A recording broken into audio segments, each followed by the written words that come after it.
देश की बात में आपका स्वागत है और मैं हूं आपके साथ लोकेश लकी चकवानी। प्रधानमंत्री नरेंद्र मोदी 29 मार्च को दोपहर 12:30 बजे वीडियो कॉन्फ्रेंसिंग के जरिए मध्य प्रदेश में प्रधानमंत्री आवास योजना ग्रामीण के करीब 5 लाख लाभार्थियों के गृह प्रवेश में शामिल होंगे। इस अवसर पर प्रधानमंत्री सभा को संबोधित करेंगे। मध्य प्रदेश में प्रधानमंत्री आवास योजना ग्रामीण के तहत अब तक 24 लाख घर बनाए जा चुके हैं। इसमें बागा, सहरिया और भारिया जनजातियों के स्वीकृत 23,000 से ज्यादा आवास शामिल हैं। मध्य प्रदेश सरकार ने योजना के तहत वर्ष 2024 तक हर व्यक्ति को पक्का आवास उपलब्ध कराने का लक्ष्य रखा है।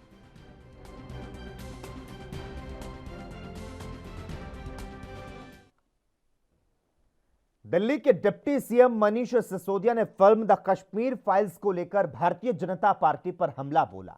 सिसोदिया ने कहा कि इन्हें कश्मीर फाइल्स से प्यार है, हमें कश्मीरियों से प्यार है। अटल जी या जगमोहन के समय जो भी हुआ वो बीते दिनों की बात है, लेकिन 8 साल से केंद्र में बीजेपी की सरकार है, फिर भी कश्मीरी पंडितों को विस्थापित होकर क्यों रहना पड़ रहा है।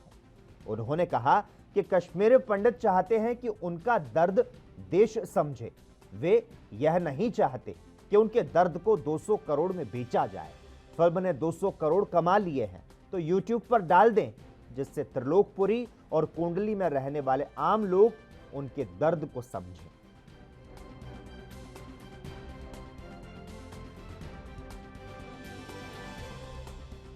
भारतीय जनता पार्टी की प्रॉब्लम यह है कि उन्हें कश्मीर फाइल्स की चिंता है, उन्हें कश्मीरी पंडितों की चिंता नहीं है, उन्हें कश्मीर फाइल्स की चिंता है। हमें कश्मीरी पंडितों की चिंता है। कश्मीरी पंडित दिल्ली में जो रह रहे हैं उनके लिए जो केजरीवाल जी ने किया, 233 टीचर्स को परमानेंट करना, बिना दस्तावेज के बावजूद जो बेचारे टीचर्स धक्के खा रहे थे भारतीय जनता पार्टी के राज में, उनको उनकी नौकरी को परमानेंट करना, उनकी पेंशन की व्यवस्था देना, जो जितने भी कश्मीरी परिवार दिल्ली में रह रहे हैं उनको हर महीने प्रति व्यक्ति 3,000 रुपये देना, ये सब काम कश्मीरी पंडितों के लिए किया गया। आज कश्मीरी पंडित देश भर का चाहता है कि उसको वापस कश्मीर जाने का मौका मिले। उसने जो जमीन जायदाद अपनी छोड़ी, वहाँ पे उसके परिवार की पुश्तैनी जगह थी, बगीचे थे, घर थे, वहाँ वो जा सके। तो भारतीय जनता पार्टी 8 साल से लगातार अब केंद्र सरकार में है। भारतीय जनता पार्टी ने क्या किया उन कश्मीरियों के लिए? कुछ किया क्यों नहीं?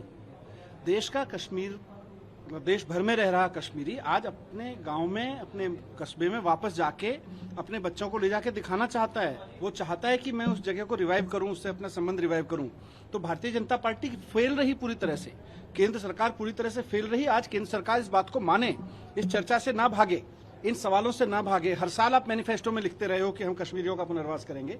8 साल हो गए आपको केंद्र की सरकार में बैठे हुए, कश्मीरियों का पुनर्वास किया क्यों नहीं? केवल कश्मीर फाइल बनवाते रह गए। आप कश्मीर फाइल बनवाते तो इस बात में बनवाते कि कैसे एक सरकार ने 8 साल में कश्मीरियों को वापस पुनर्वासित कर दिया, उनकी गरिमा, उनका दर्द दूर करते हुए उनकी गरिमा कैसे वापस लौटाई, कश्मीर की मिट्टी में जाके उनको बाधिकार कैसे खड़ा कर दिया। तब कश्मीर फाइल और अच्छी बनती, उनके दर्द पे उन पे मरहम होता। पर बहरहाल, जैसा मैंने कहा कि भारतीय जनता पार्टी को केवल कश्मीर फाइल की चिंता है, हमें कश्मीरी पंडितों से प्यार है, उनको कश्मीर फाइल से प्यार है। सब अपने अपने प्यार से काम कर रहे हैं। कश्मीरी व्यक्ति, कश्मीरी पंडित ये चाहता है कि उसने जो दर्द झेला 1989 में, 90 में जो झेला और उसके अदरवाइज भी जो झेला, उसको ये देश देखे। तो जब उसको देखने के लिए एक फिल्म बनाई गई है, बीजेपी चिल्ला रही है उसको ऐसा कर दो, टैक्स फ्री कर दो, ये कर दो, तब भी टैक्स फ्री करने के बाद भी तो 9 रुपये कम होंगे उस पर टिकट पे। 500 रुपये में से 18 रुपये कम करने की जगह उसको 500 रुपये, 400 रुपये खत्म कर दो उस पर टिकट पे, तो उसको यूट्यूब पे डाल दो।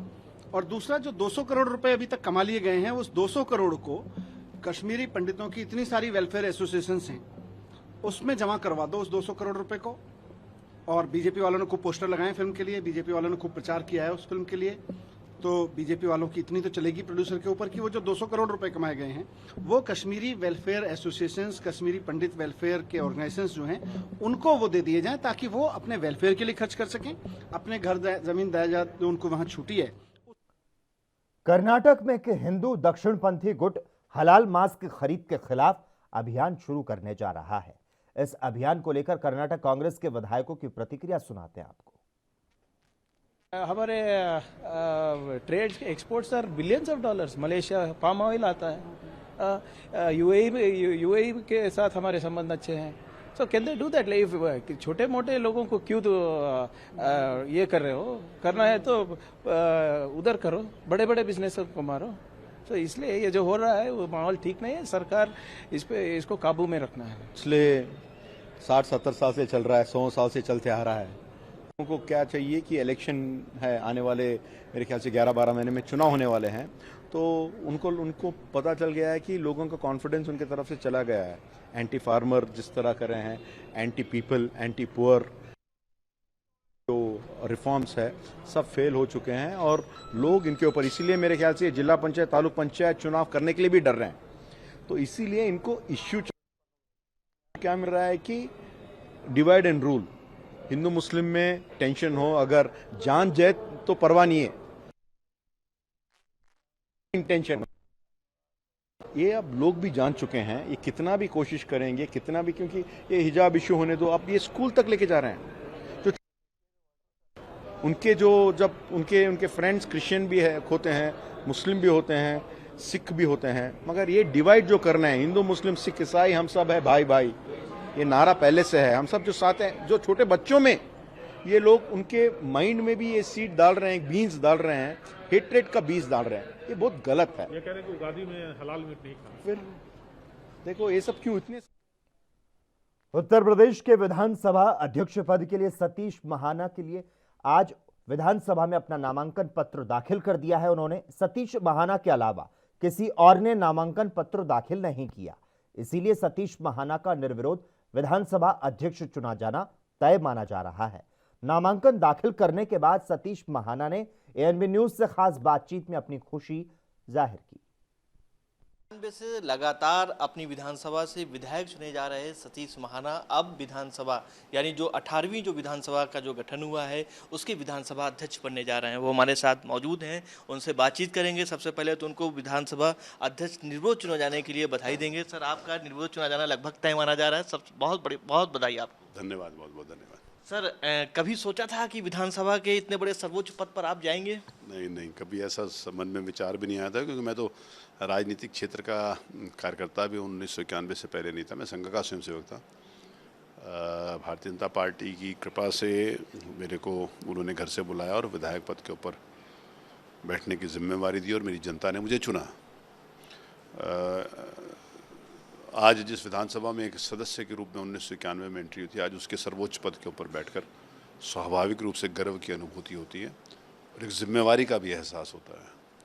उस जिम्मेवारी के साथ, उस परंपराओं के साथ विधानसभा का संचालन होगा, ऐसा मैं मानता हूँ। सर, अब आप 403 जो विधानसभा के जो विधायक हैं उनका आप प्रतिनिधित्व करेंगे। उनकी जो अपेक्षाएं हैं उनकी अपेक्षाएं भी आपसे बहुत ज़्यादा हैं।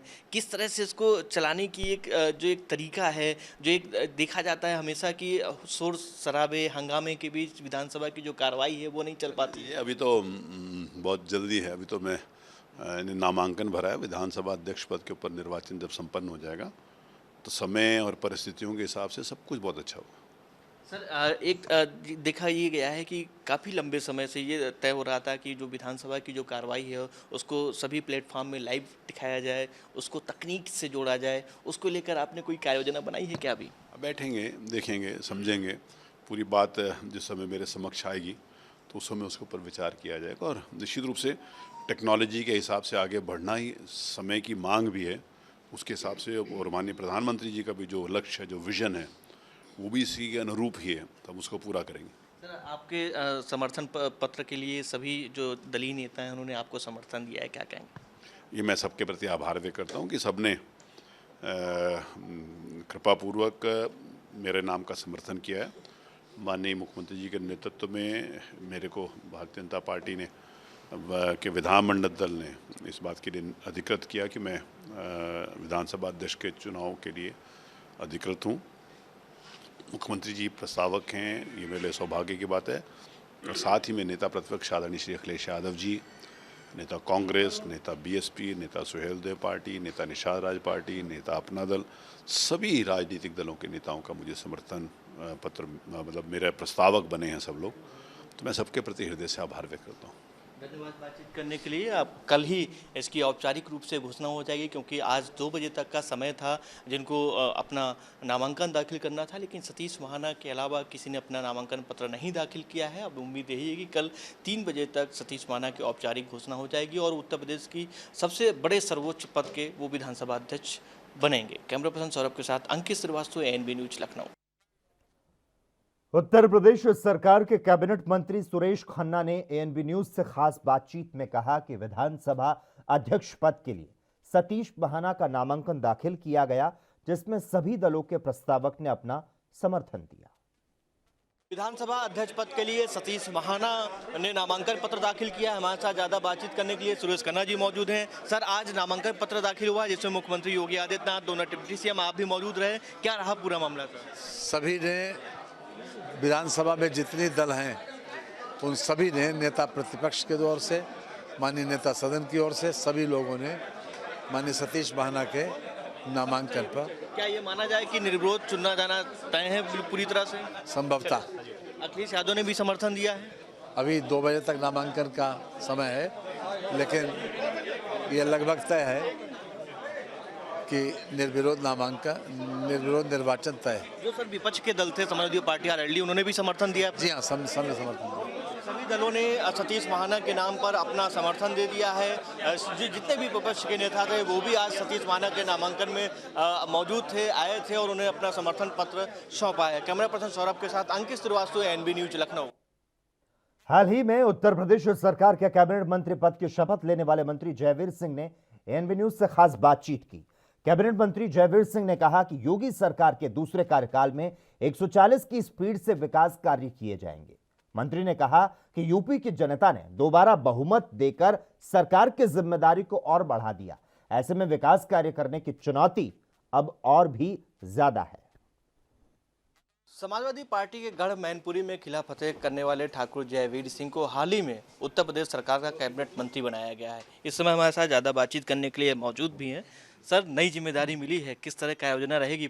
हालांकि पहले भी आप 2 बार मंत्री रह चुके हैं।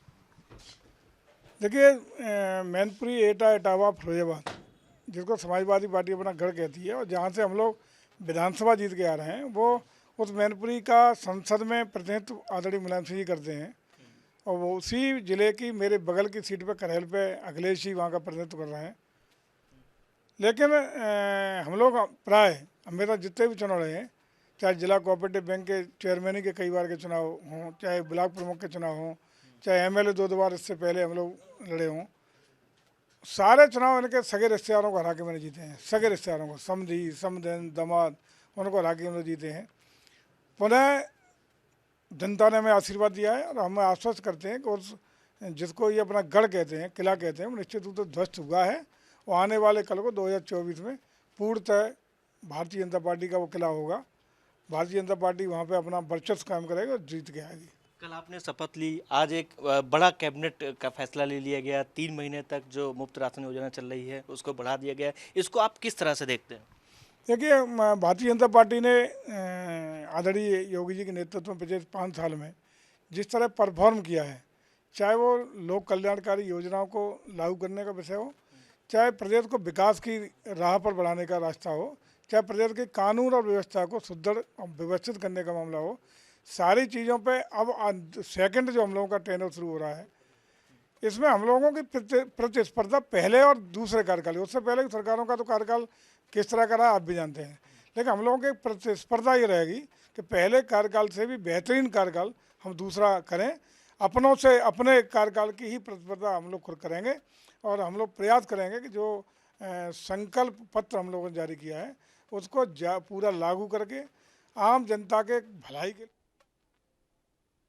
उत्तर प्रदेश सरकार में राज्य मंत्री के तौर पर शपथ लेने वाले धर्मवीर प्रजापति का कहना है कि उत्तर प्रदेश की जनता का विकास करने के लिए हम लोगों ने शपथ ली है। योगी सरकार के नेतृत्व में प्रदेश का विकास नई ऊंचाइयों को छुएगा। उत्तर प्रदेश में भारतीय जनता पार्टी सरकार का जो दूसरा कार्यकाल है उसका गठन हो चुका है। कल शपथ ग्रहण समारोह था। भारतीय जनता पार्टी ने उन मंत्रियों पर भरोसा जताया है जिन्होंने वाकई में काम किया है। हमारे साथ ज़्यादा बातचीत करने के लिए उत्तर प्रदेश सरकार में जो कल राज्य मंत्री स्वतंत्र प्रभार की शपथ लिया है, वो पहली सरकार में भी राज्य मंत्री थे। इससे पहले माटी कला बोर्ड के अध्यक्ष रहे हैं। उन्होंने काफ़ी काम किया है, जिसकी वजह से उनका प्रमोशन किया गया है। सर, क्या मान रहे हैं 37 साल के इतिहास के बाद भारतीय जनता पार्टी ने उत्तर प्रदेश में दोबारा सरकार बनाई है, अब ज़्यादा काम करने की ज़रूरत है? हाँ, पिछले 5 साल हमने जो काम किया है और उत्तर प्रदेश की जनता ने दोबारा अवसर दिया है, ये बहुत बड़ा भरोसा हमारे ऊपर किया है, क्योंकि कोई भी सरकार 5 साल कार्यकाल करने के बाद दोबारा आई नहीं। उत्तर प्रदेश में भारतीय जनता पार्टी की सरकार दोबारा आई है और इतना बड़ा भरोसा जनता ने किया है, तो हमें अपने काम से ही चुनौती है। हम पिछले 5 साल में जो हमने काम किया उससे और इस 5 साल के कार्यकाल में और बेहतर करें, ये चुनौती हमारे लिए है। सर, जनता ने बीजेपी पर भरोसा जताया, संगठन ने आप पर भरोसा जताया, क्या चुनौतियां मानते हैं इन 5 सालों के लिए? कर लेता है अपना। भारतीय जनता पार्टी सरकार के दूसरे कार्यकाल में कई मंत्रियों को ड्रॉप किया गया है। जो पिछले बार कई मंत्री बने थे, उनका जिनका कार्य अच्छा था, उनको मौका दिया गया है। क्या मान रहे हैं, अब की बार आपका प्रमोशन हुआ है, किस तरह से आम जनता की सुनवाई करेंगे? जो विकास की जो आगे की जो गाथा है बीजेपी की लोक संकल्प कल्याण पत्र की, उसको कैसे आगे बढ़ाएंगे? देखिए, आपने भी देखा होगा और हमने भी देखा है, 5 साल में हमारे माननीय मुख्यमंत्री जी बिना रुके बिना थके निरंतर उत्तर प्रदेश को उत्तम प्रदेश बनाने में निरंतर प्रयास करते रहे। कभी उन्होंने एक दिन की छुट्टी नहीं ली और 7 साल के कार्यकाल में मोदी जी ने कभी छुट्टी नहीं ली।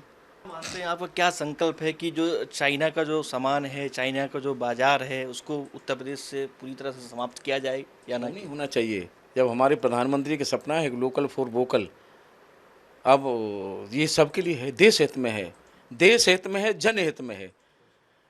जब हमारे हाथ के बनाए हुए सामान मार्केट में ज़्यादा बिकेंगे तो बनाएगा कौन? हमारे ही देश के लोग, हमारे प्रदेश के लोग।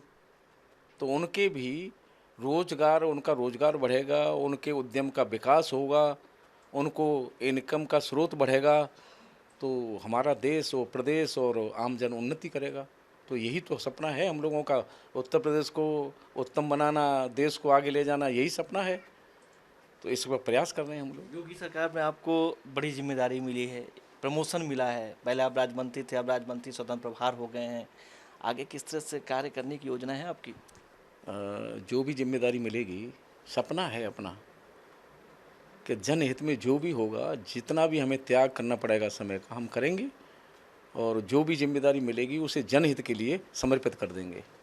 धन्यवाद बातचीत करने के लिए। आप थे धर्मवीर प्रजापति, जो कल उन्होंने शपथ ली राज्य मंत्री स्वतंत्र प्रभार की। उनका साफ तौर से कहना है कि जनहित के जो भी कार्य होंगे उनको बड़ी तेजी के साथ काम किया जाएगा और आगे आने वाली जो चुनौतियां होंगी उनसे भी निपटा जाएगा। कैमरा पर्सन सौरभ के साथ अंकित Srivastava, ANB news, Lucknow.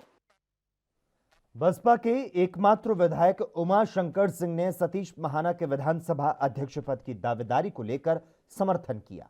ANB news से खास बातचीत में उन्होंने कहा कि लोकतंत्र की स्वस्थ परंपरा के लिए आवश्यक होता है कि जिसके पास बहुमत हो उसी का विधानसभा अध्यक्ष हो। 18वीं विधानसभा के विधानसभा अध्यक्ष सतीश महाना होंगे। आज उन्होंने अपना पर्चा दाखिल किया है। हमारे साथ ज़्यादा बातचीत करने के लिए बहुजन समाज पार्टी के विधायक दल नेता उमाशंकर जी मौजूद हैं। उमाशंकर जी, सतीश महाना विधानसभा अध्यक्ष होंगे, आज आपने उनका समर्थन दिया है, कौन कौन से दल उन्हें समर्थन दिया है?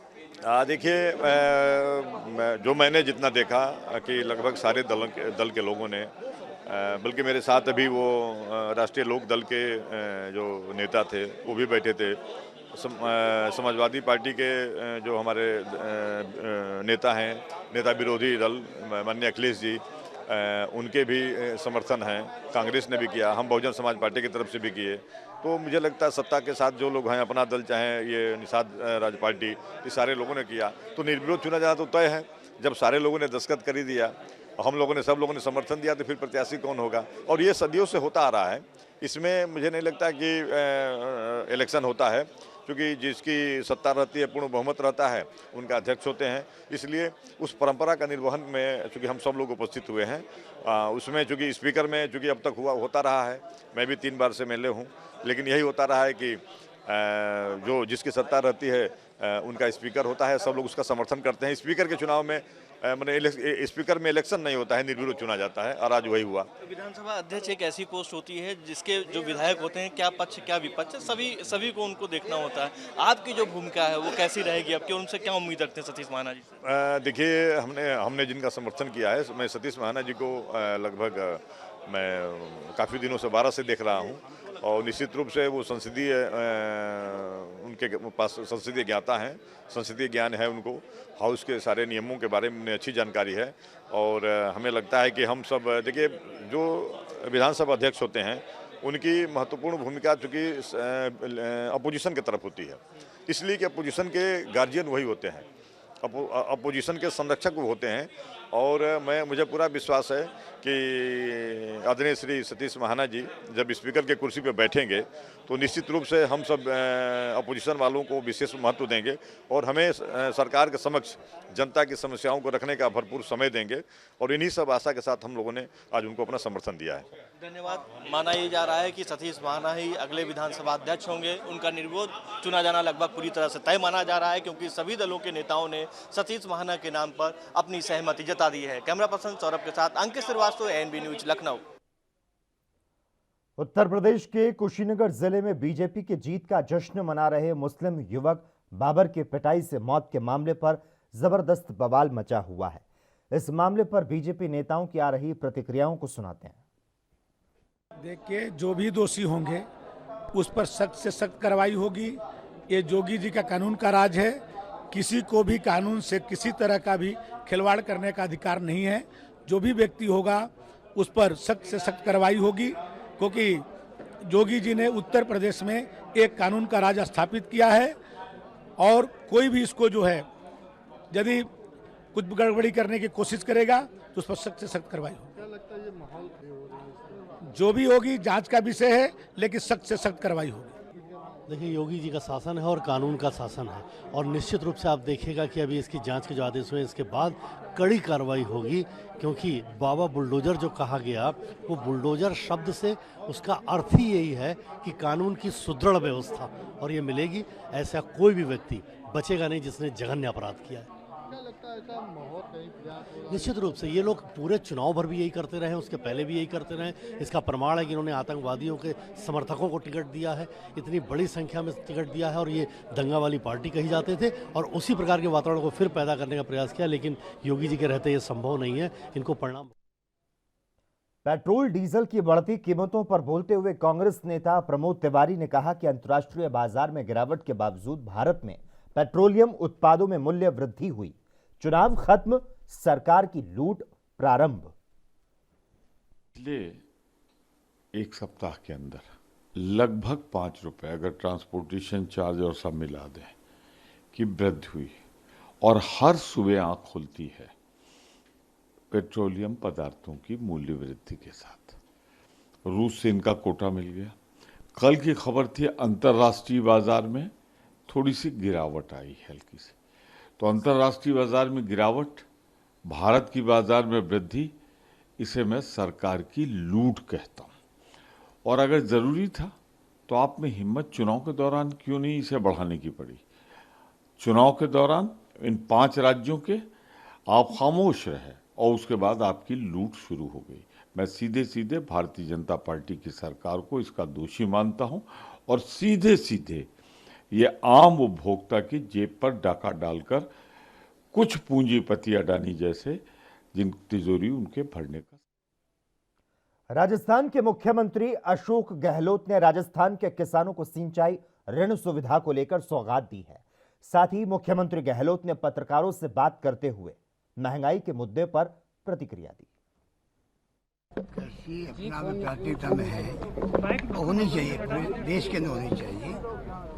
राजस्थान प्रदेश में होनी चाहिए। अकाल सूखे पड़ते रहे हैं, वहाँ पे कृषि प्रायोरिटी में हो, ये प्रयास होना चाहिए।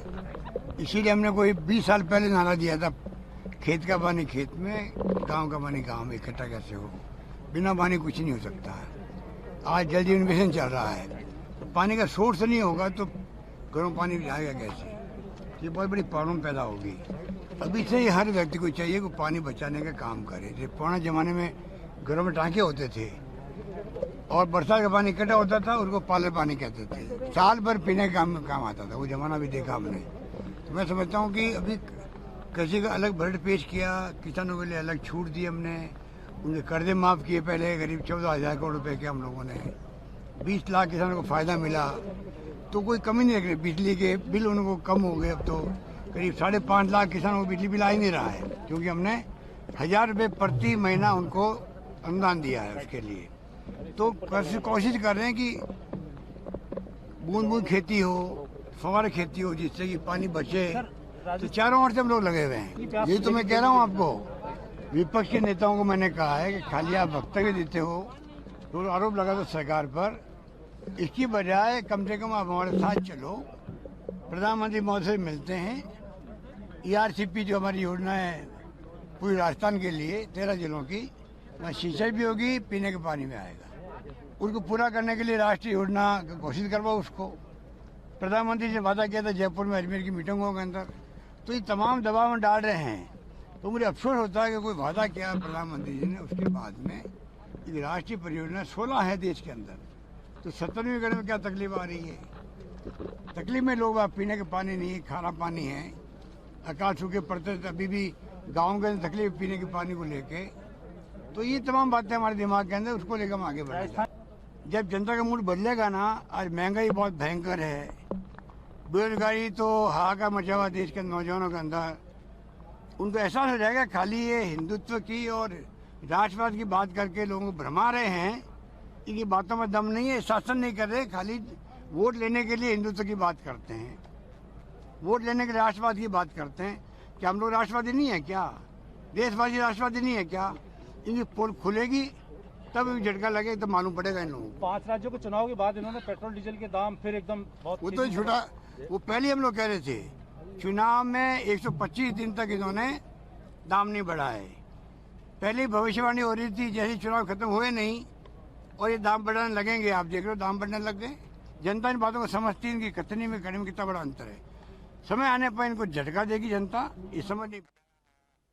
और इसी के साथ ही देश के बाद में बस इतना ही। तमाम अहम खबरों के लिए लगातार आप देखते रहिए ANB न्यूज़।